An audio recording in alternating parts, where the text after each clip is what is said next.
வாஸ்து ஆள் அவங்க வீட்டுக்கு வந்து சொல்லியிருக்காரு, தென்மேற்கு மூலை தான் உயரமான மூலையாக இருக்கணும். ஆனால் இங்கே அது தலைகீழாக இருக்குது. உங்களுக்கு 2 குழந்தைகள் இருக்காங்க, அதில் ஒருத்தர் செத்து போயிடுவார். 2 வாரத்தில் அவங்க புத்தியே கலங்கி போச்சு. வேறு வேறு நிலப்பரப்புகளுக்கு வெவ்வேறு விதமான வாஸ்து இருக்குது. அதனால் வாஸ்து ஆலோசகர்கள் புதுசாக சில தீர்வுகளை கொண்டு வந்தாங்க. ஒரு கண்ணாடியை வச்சுடுங்க, எல்லா எதிர்மறை சக்தியையும் உங்கள் அக்கம் பக்கத்துக்கு திருப்பி அனுப்பிடும்.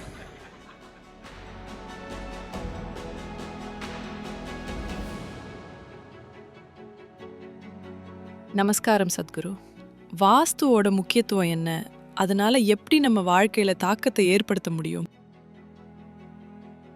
எது நீங்கள் வாஸ்துன்னு சொல்கிறீங்களோ அது முழுக்க முழுக்க நம்ம பழங்கால கட்டிடக்கலை வழிகாட்டுதல்கள் தான். நீங்கள் 1000 வருஷத்துக்கு முன்னாடி ஒரு வீடு கட்டணும்னு நினைக்கிறீங்க. நீங்கள் என்ன புரிஞ்சுக்கணுன்னா, ஆரம்ப காலத்தில் இருந்தே சுவர் எழுப்புறது எப்போவுமே ஒரு பிரச்சனையாக இருந்ததில்லை. ரூஃப் போடுறதா எப்போவுமே பிரச்சனையாக இருந்துச்சு, அதுதான் சவாலாக இருந்துச்சு. அப்படி தானே ஆர்கிடெக்ட்? ரூஃப் போடுறது தான் சவாலாக இருந்துச்சு.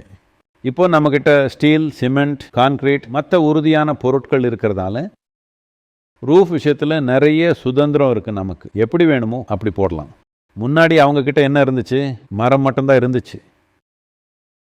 இப்போது நீங்கள் உங்கள் தோட்டத்துக்கு போய் அங்கே இருக்கிற ஒரு மரத்தை வெட்டிட்டு வந்து வீடு கட்டணும்னு நினைக்கிறீங்க. ஆனால் உங்ககிட்ட ஒரு குட்டை மரம் தான் இருந்துச்சு. அது 8 அடி உயரம்தான் இருந்துச்சு அந்த மரம். இப்போது உங்ககிட்ட 8 அடி மரம் தான் இருக்குது. அப்போ என்ன செய்வீங்க? 8 அடி அகலத்துக்கு வீடு கட்டுவீங்க. ஆனால் உங்களுக்கு 10 குழந்தைகள் இருக்காங்க, அதனால 100 அடி நீளத்துக்கு வீட்டை கட்டுறீங்க. அப்போ நீங்கள் வாழ்கிறது சுரங்கத்தில் தான்.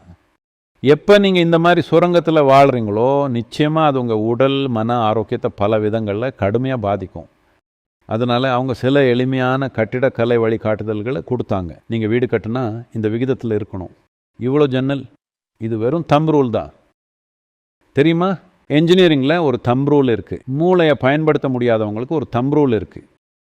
சரி, இவ்வளோ சதுர அடின்னா இவ்வளோ ஜன்னல், இவ்வளோ இதுன்னா இவ்வளோ இது. ஸோ கட்டமைப்புகளுக்கும் கட்டிடக்கலைக்கும் தம் ரூல்ஸ் இருக்குது. அதனால நீங்கள் வாஸ்துன்னு சொல்கிறது வெறும் ஒரு தம் ரூல் தான். இந்த தம் ரூல் இடத்துக்கு இடம் மாறும். வேறு வேறு நிலப்பரப்புகளுக்கு வெவ்வேறு விதமான வாஸ்து இருக்குது. மலைப்பகுதிகளில் வேறு ஒரு வகையான வாஸ்து இருக்குது. தாழ்வான பகுதிகளில் இருக்கிற இடங்களில் வேறு வகையான வாஸ்து இருக்குது. கடலோர பகுதிகளில் வேறு வகையான வாஸ்து இருக்குது. அந்தந்த விதமான வானிலை சூழல்களுக்கு ஏற்ற மாதிரி அவங்க ஒரு குறிப்பிட்ட வகையான கட்டிடக்கலை வழிகாட்டுதல்களை உருவாக்குனாங்க. கடந்த சில வருஷங்களில் யாரோ ஒரு சிலர் இதை பெரிய வியாபாரமாக மாற்ற முடிவு செஞ்சிட்டாங்க. கடந்த 10 வருஷத்தில் அது அதிகப்படியான அளவுக்கு போயிடுச்சு. இது உங்கள் ஹெல்த்தை சரி பண்ணுது, வியாபாரத்தை சரி செய்யுது, உங்களை நிலாவுக்கு கூட கூட்டிகிட்டு போகுது, ஒன்று விடாமல் எல்லாத்தையும் செய்யுது. எல்லா விதமான அபத்தமான விஷயங்களும் நடக்குது. கட்டின வீடுகளை இடிக்க ஆரம்பித்தாங்க. கிச்சன் இருந்த இடத்துல பாத்ரூம் கட்டினாங்க. சமையலறையில் தூங்க ஆரம்பித்தாங்க. தெரியுமா?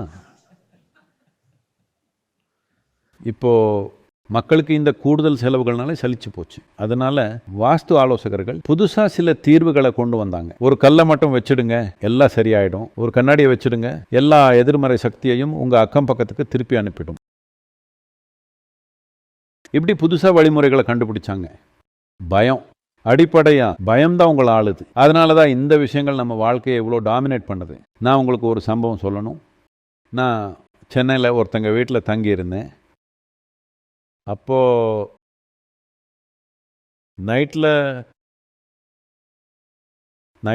நான் ஒரு கால் பண்ணோம். என்னோடய கால்ஸ் எல்லாம் காலையில் 2-3 மணி வரைக்கும் போகும். ஏன்னா அமெரிக்காவில் இருக்கிறவங்க நான் அப்போது தூங்கி எழுந்திரிச்சிட்டேன்னு நினச்சிட்டு இருக்காங்க.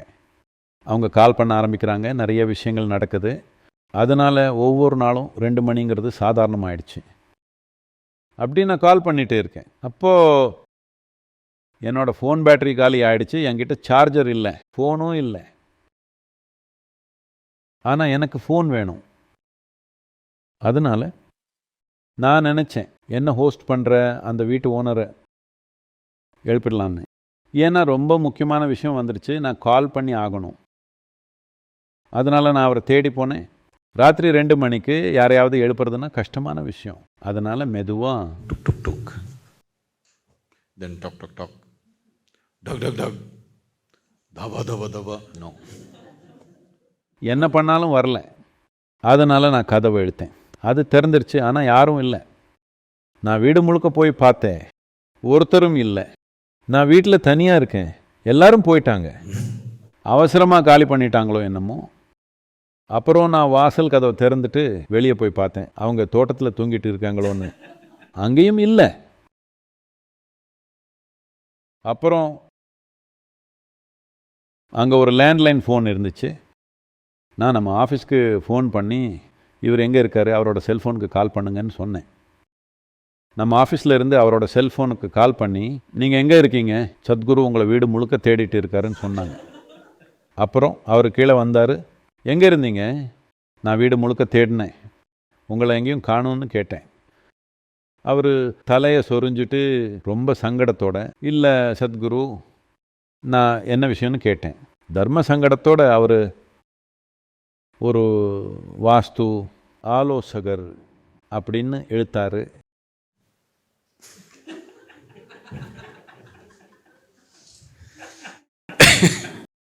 அந்த வாஸ்து ஆலோசகர் அவருக்கு சொன்னாரா, அவரோட எல்லா பிஸ்னஸ் பிரச்சனைகளும் அவர் தப்பான இடத்துல தூங்குறதால தான். அவர் தூங்கிறதுக்கு சரியான இடம் உண்மையில் பாத்ரூம் தான் சொல்லியிருக்காரு. உண்மையிலேயே அவரும் அவரோட மனைவியும் பாத்ரூமில் தான் தூங்கிட்டு இருந்திருக்காங்க. அவங்க உண்மையிலேயே பாத்ரூமில் தான் தூங்கிட்டு இருந்திருக்கிறாங்க. அதனால தான் அவங்க என் கண்ணில் படலை. அவர்கிட்ட சொன்னேன், நீங்கள் செத்து போனாலும் பரவாயில்ல, உங்கள் பெட்ரூமில் தூங்கி கொஞ்சம் கௌரவத்தோடு செத்து போங்க. பாத்ரூமில் தூங்கிட்டு ரொம்ப காலம் உயிரோடு இருக்கிறதுல என்ன பிரயோஜனம்?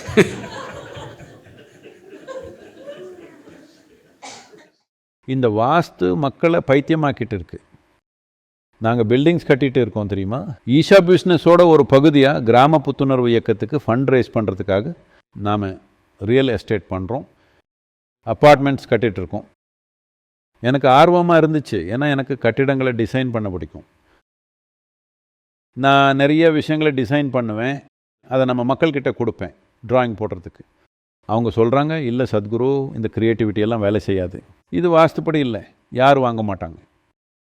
என்ன சொல்கிறீங்கன்னு கேட்டேன். இல்லை சத்குரு, நீங்கள் எந்த மாற்றமும் செய்ய முடியாது, இப்படி தான் இருக்கணும், வெறும் பெட்டி மாதிரி. நீங்கள் புதுமையாக ஏதாவது செஞ்சால் யாரும் வாங்க மாட்டாங்க, ஏன்னா அது வாஸ்துப்படி இல்லை, கெட்ட சக்திகள் வந்துடும். கடந்த 8-10 வருஷமாக தான் இந்த வாஸ்து முட்டாள்தனம் எல்லாம். அதுக்கு முன்னாடி மக்கள் நல்லா வாழலையா? பிரச்சனை என்னன்னா, உங்களால் என்ன செய்ய முடியுமோ அதை நீங்கள் செய்கிறதில்ல. உங்கள் கையில் இல்லாத விஷயத்தை சரி பண்ண பார்க்குறீங்க. அதுதான் வாழ்க்கையோட முழு பிரச்சனையும். இது இந்தியாவில் ஒரு பெரிய பிரச்சனை தெரியுமா? இது நம்ம நாட்டில் ஒரு முக்கியமான பிரச்சனை, சின்ன பிரச்சனை இல்லை. இந்த நாட்டில் மிகப்பெரிய பிரச்சனை என்னன்னா, இந்த நாடு இன்னும் கடவுள் கையில் இருக்குது தெரியுமா. நாம் இன்னும் அதை நம்ம கையில் எடுத்துக்கல. அதுதான் ரொம்ப பெரிய பிரச்சனை. எந்த வீட்டில் வேணாலும் வாழ்ந்து உங்கள் வாழ்க்கையை நல்லா வச்சுக்க முடியாதா? நீங்கள் வாழ்க்கையில் பொறுப்பாக இருந்து உங்கள் வாழ்க்கையை நீங்கள் விரும்புகிற மாதிரி உருவாக்கினா நீங்கள் எந்த இடத்துலையும் வாழ்ந்து அதை நல்லா வச்சுக்கலாம். நீங்கள் வீடு கட்டுறப்போ நிச்சயமாக நீங்கள் விரும்புகிற மாதிரி கட்டுவீங்க, உங்களுக்கு வசதியாக இருக்கிற மாதிரி, உங்களுக்கு நல்லா இருக்கிற மாதிரி, வேறு யாரோ சரி பண்ணுற மாதிரி இல்லை, இல்லையா? நீங்கள் இந்தியாவில் ஆர்கிடெக்டாக வேலை பண்ணால் இங்கே ஆர்கிடெக்சர்னு ஒன்று இல்லவே இல்லை, புரியுதா? வாஸ்து ஆள் தான் முடிவு பண்ணுறாரு வீடு எப்படி இருக்க போகுதுன்னு. உங்களால் செய்ய முடிஞ்சது நீங்கள் இன்டீரியர்ஸ் மட்டும் செய்யலாம். வீட்டோட ஷேப், ஜன்னல், கதவு எல்லாத்தையும் அந்த ஆள் தான் முடிவு பண்ணுறாரு. அவருக்கு எந்த விஷயத்தை பற்றி ஒன்றும் தெரியாது. நான் நிறைய பேரை பார்த்துருக்கேன், வாஸ்துவால் எல்லா விதமான கொடுமைகளையும் அனுபவித்தவங்க. தயவு செஞ்சு கொஞ்சம் கௌரவத்தோடு வாழுங்க. நீங்கள் எவ்வளோ காலம் வாழ்கிறீங்க, என்ன செய்கிறீங்கன்னு முக்கியம் இல்லை, நீங்கள் வாழ்கிற வரைக்கும் நல்லா வாழ்கிறீங்களா அப்படிங்கிறது தான் முக்கியம், இல்லையா? இந்த பயத்தோடு நீங்கள் வாழ்ந்து என்ன நடந்தாலும் அதில் என்ன பிரயோஜனம்? நம்ம வாழ்க்கையை சரியாக கையாளுறதுக்கு பதிலாக ஜன்னலோட வடிவம் தான் நம்ம வாழ்க்கையை சரி பண்ண போகுதுன்னு நம்பிட்டு இருக்கோம். டெலிஃபோன் கூடவா? டெலிஃபோன் ஒரு குறிப்பிட்ட இடத்துல தான் இருக்கணுமா? வாஸ்து சாஸ்திரத்தை அவங்க எழுதினப்போ டெலிஃபோனே இல்லை. இந்த அளவுக்கு நாம் புரிஞ்சுக்கணும். அவங்க உங்கள் பயத்தை தப்பாக யூஸ் பண்ணிக்கிறாங்க, கொஞ்சம் புரிஞ்சுக்கோங்க. நான் ஒரு வீட்டுக்கு போனேன், அந்த அம்மா எனக்கு நல்லா தெரியும். கோயம்புத்தூரில் ஒரு பெரிய வீடு, வீட்டுக்குள்ளே ஒரு தோட்டம் இருக்குது. நான் அந்த வீட்டுக்கு ஏற்கனவே போயிருக்கிறேன். நான் ஒரு நாள் லஞ்சுக்கு போனேன். பார்த்தா தோட்டத்தில் ஒரு பெரிய சவுக்கு மர கம்பம் நிற்குது. சிமெண்ட்டு போட்டு நிறுத்தி வச்சுருக்குறாங்க. நான் அந்த அம்மாவை கேட்டேன், என்னாச்சு, ஏன் இந்த கம்பம் இங்கே நிற்குது? அவங்க தயங்கினாங்க. நடந்தது என்னன்னா, அவங்களோட ஒரு நண்பர் ஒரு வாஸ்துவாளை ரெக்கமெண்ட் பண்ணியிருக்காரு. அந்த வாஸ்துவாள் அவங்க வீட்டுக்கு வந்து வீடு முழுக்க போய் பார்த்துட்டு சொல்லியிருக்காரு, பாருங்கள், வடமேற்கு மூலை தென்மேற்கு மூலையை விட தாழ்வாக இருக்கணும், தென்மேற்கு மூலை தான் உயரமான மூலையாக இருக்கணும். ஆனால் இங்கே அது தலைகீழாக இருக்குது. நான் இதை எல்லா கணக்குப்படியும் பார்த்தா உங்களுக்கு 2 குழந்தைகள் இருக்காங்க. அதில் ஒருத்தர் செத்து போயிடுவார். அவங்களுக்கு 2 மகன்கள். அவங்க சொன்னாங்க, நான்சென்ஸ், எனக்கு இதெல்லாம் பிடிக்கல, நீங்கள் போகலாம். அதுக்கு அவர், அது உங்கள் விருப்பம் அப்படின்னு அவரோட கார்டை கொடுத்துட்டு போயிட்டார். அவருக்கு தெரியும் இது எப்படி வேலை செய்யும்னு. அவங்க, நான்சென்ஸ், நான் எதுக்கு இந்த ஆளுக்கிட்ட கன்சல்ட் பண்ணேன், இவர் என்னோட ஒரு குழந்தை செத்து போகுங்கிறாரு. அவங்களுக்கு அது பிடிக்கல. ஆனால் 3 நாள் கழித்து அவங்க குழந்தைகளை பார்த்தா அவங்க தும்முனால அவங்க நினைக்கிறாங்க அவங்கள ஒருத்தர் செத்து போக போகிறாங்கன்னு. எந்த குழந்தைன்னு அது அவங்க மனசில் வேலை செய்ய ஆரம்பிச்சிடுச்சு. 2 வாரத்தில் அவங்க புத்தியே கலங்கி போச்சு. இப்போ அவங்க அந்த வாஸ்து ஆளை கூப்பிட்டாங்க. சரி, இப்போ நான் என்ன செய்யணும்? அவர் சொன்னார், நான் சரி பண்ணிடுறேன், பார்க்குறேன், அதுக்கு 50,000 ரூபாய் ஆகும். அவங்க சொன்னாங்க, என்கிட்ட 50,000 ரூபாய் இல்லை. அவங்க பேரம் பேசி 12,000 ரூபாய்க்கு கொண்டு வந்தாங்க. அப்புறம் அவர் சரின்னு சொல்லி ஒரு நாள் வந்து சரி பண்ணுவேன்னு சொன்னார். அவர் ஒரு பெரிய நீளமான கம்போடு வந்தார். அந்த கம்பை தென்மேற்கு மூலையில் நட்டு அவங்களுக்கு காட்டினார், எப்படி தென்மேற்கு மூலை வடமேற்கு மூலையை விட உயரமாக ஆயிடுச்சுன்னு. இப்போ குழந்தைங்க நல்லா இருக்காங்க. எப்போ நீங்கள் பயத்தில் போயிட்டீங்க, எல்லாமே உண்மையாக தெரியும். ஆமாம், எல்லாமே பெருசாக தெரியும். நிச்சயமாக வீடு கட்டுறதுக்கு ஒரு குறிப்பிட்ட முறை இருக்குது. குறிப்பிட்ட அளவு ஓப்பனிங், குறிப்பிட்ட அளவு வசதிகள் கண்டிப்பாக இருக்கணும். இதை எந்த ஒரு புத்திசாலி மனிதனாலையும் உருவாக்க முடியும். ஒரு வீடை கட்டுறதுக்கு எந்த சாஸ்திர வழிகாட்டுதலும் தேவையில்லை.